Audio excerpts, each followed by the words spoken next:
Премьер-министр Мухаммедкалый Абылгазиев Centera Gold компаниясынын аткаруучу директору Скотт Перри менен жолугушту. Зыяратчыларды Меккеге жетектеп бара турган ажы башчылар тандалды. Жалал Абад облусундагы мектептерде акыркы коңгуроо күнүн шаан шөкөтсүз өткөрүү боюнча түшүндүрүү иштери жүрүп жатат.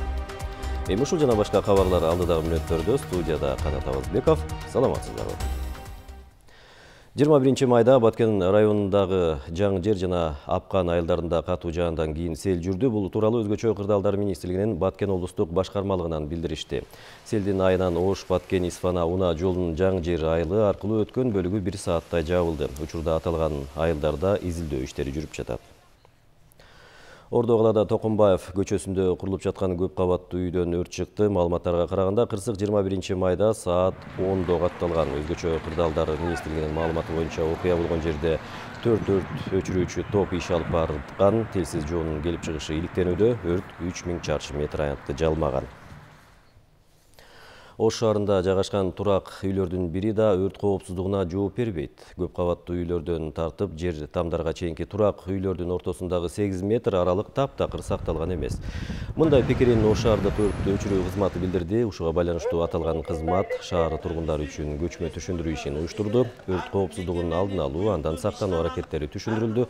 Кырсык көбүнчө өрт коопсуздук эрежелерин сактабаган турак үйлөрдөн чыгат. Телсиз жоо өрт өчүрүүчү унаа келгенче катарлаш жайгашкан үйлөргө жабышып, жайылышын шарттайт.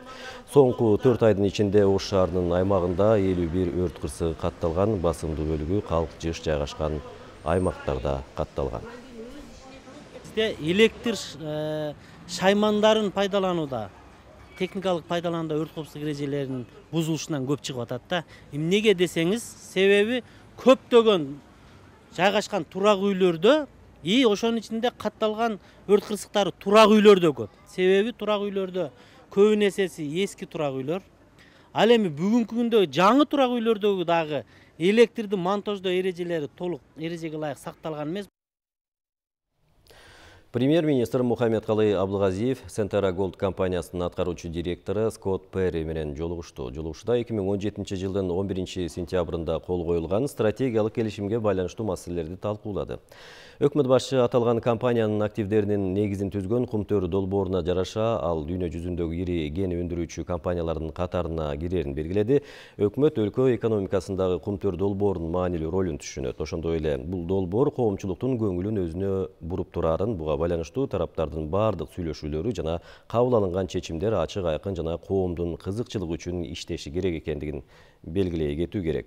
Биз Centera компаниясынын жетекчилигинин Кумтөр долбоорун ачык башкаруу тутумун түзүү жана жаратылышты коргоо иш-чараларын каржылоону кеңейтүү боюнча жасаган кадамдарын колдоого алабыз. Буга катар инвестициялык долбоорду ишке ашыруу алкагында айлана чөйрөнү коргоо жана социалдык өнөктөштүк маселелери боюнча белгилүү жыйынтыктарга жетишүү зарыл деп белгиледи Мухаммедкалый Абылгазиев. Өз кезегинде Centera Gold компаниясынын аткаруучу директору Кыргыз Республикасынын жана компаниянын директорлор кеңешинин көз караштарын жакындатуу үчүн бардык күч аракетин жумшай тургандыгын билдирди.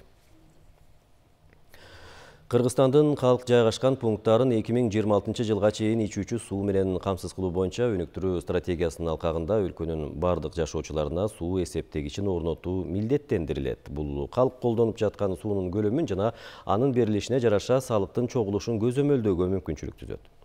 Мындай маалыматты ичүүчү суу менен камсыз кылууну жана суу берүүнү өнүктүрүү департаментинин директору Аскарбек Токтошов билдирди. Абоненттер өздөрү колдонгон суунун көлөмү үчүн гана көрсөтүлгөн сумманы төлөй башташат.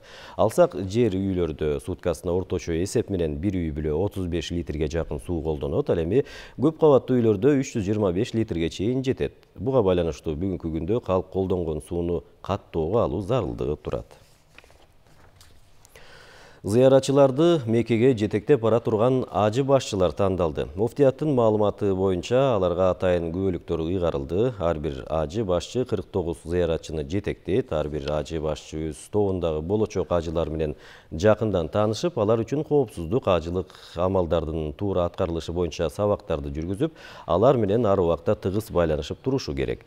Алар болочок ажыларга баргандан келгенге чейин жооптуу болот. Белгилей кетсек, зыяратчылардын алгачкы тобу Меккеге 25 июльда жөнөп кетет. Быйылкы ажылыкка 5485 адам барат.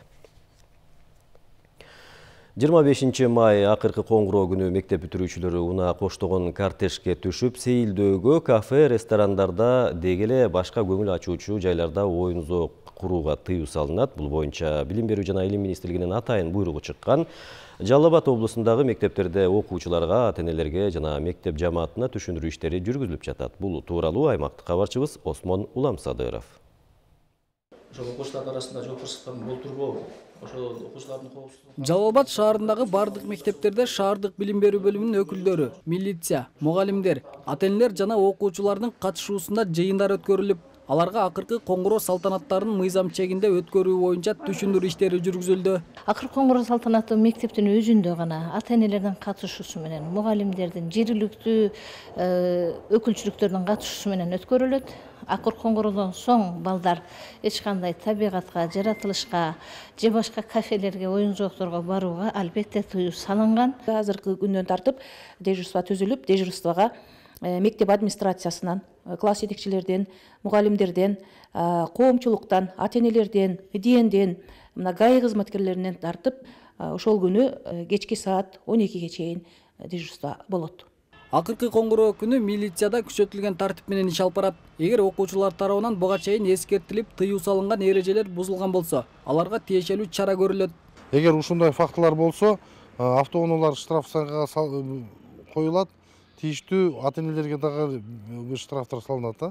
Бул боюнча бүгүнкү күндө мектептин директорлори, коомчулук, анан ички иштер бөлүмүнүн жетекчилери район шаарларда тийиштүү деңгээлде иш алып барып, байма-бай маалыматтарды берип атабыз бул боюнчачы. Эске салсак, буга чейин 2 жыл мурун Ала Бука районунда мектеп бүтүрүүчүлөрү жол кырсыгына кабылып, андан 3 окуучу каза болуп, экөөсү денесинен ар кандай оор жаракат алган болчу. Мындай үрөй учурган окуяны алдын алуунун башка жолдорун издеп чыгуу убактысы бышып жеткенин ата-энелер да айтат. Адистер кошумчалаганда, эң негизгиси өспүрүм бүтүрүүчүлөрүбүз үчүн акыркы коңгуроо жашоосунун акыркы күнү болуп калбашы керек. Бул маселени окуучулардын өздөрү да түшүнүш керек да. Бул моралдык психология экендигин коомчулуктун өзү түшүнүш керек. Ошондо ошол жерде биз ушуга тыюу салып, же болбосо биздин жогорку кеңеш акыркы коңгуроонун эң жаман кесепеттүү жактарын жок кылуу боюнча атайын бир туруктуу бир токтомдорду кабыл алып койсо, менимче турмуш дагы жакшы нукка чечилет деген ойдомун да.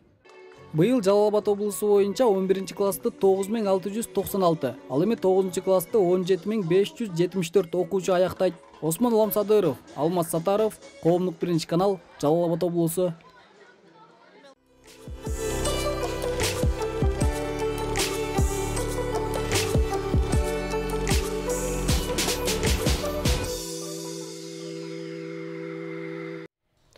Нарын облустук бириктирилген ооруканасынын жалпы терапия бөлүмүнүн имараты кайра курууга муктаж. Азыр эскилиги жеткен имаратта өмүр сакчылары кооптонуу менен иштеп жатышат. Ал өткөн кылымдын 70-жылдары курулуп, ишке кирген күндөн тарта бир дагы жолу капиталдык оңдоодон өткөн эмес.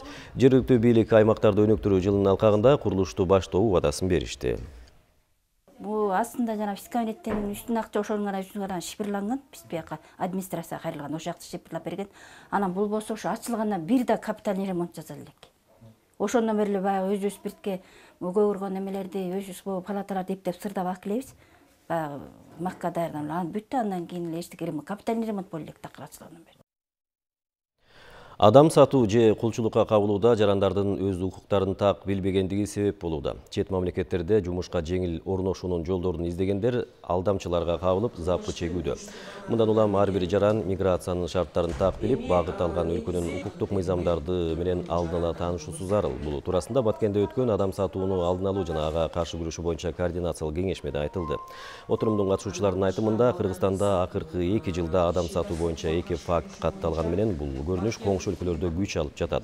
Мындан улам жооптуу кызматтар биргелешип иштөөнү күчөтүүнү колго алышууда. Ушундай кабарлар менен түшкү чыгарылышты жыйынтыктайбыз. Бул жана башка жаңылыктар менен Ала Тоо 24 мобилдик тиркемебизден, ошондой эле КТРК чекит KG сайтыбыздан да тааныша аласыздар. Биздин каналдан алыстабаңыздар.